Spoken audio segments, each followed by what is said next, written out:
అయితే కనీస విద్య వైద్యం ప్రతి మనిషి ప్రాథమిక హక్కుగా ప్రభుత్వాలు భావించాలి. దానికోసం పెద్ద ఎత్తున నిధులు ఖర్చు పెట్టాలి. అయితే ఉచితం మాటున ఎవరికి దోచిపెడుతున్నారు అన్నది అసలు ప్రశ్న. 2019కి ముందు ఆరోగ్యశ్రీ నెట్వర్క్ ఆసుపత్రుల జాబితా 1000 ఆసుపత్రుల్లోపు ఉండేవి. జగన్ అధికారం చేపట్టిన తర్వాత 2371 ఆసుపత్రులకు అనుమతులు ఇచ్చారు. చెన్నై, బెంగళూరు, హైదరాబాద్లో ఉండే కార్పొరేట్ ఆసుపత్రులకు అనుమతి ఇవ్వటం అంటే ఏంటి దాని అర్థం?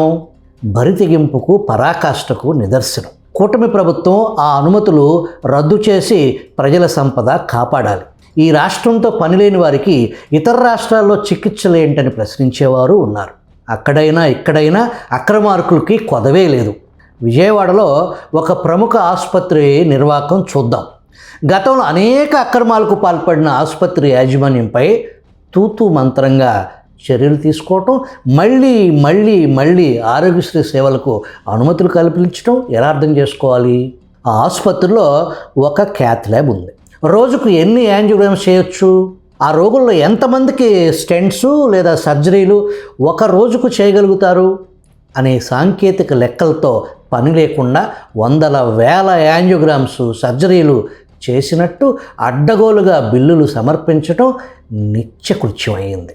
మెడికల్ ఆడిట్ ఏది?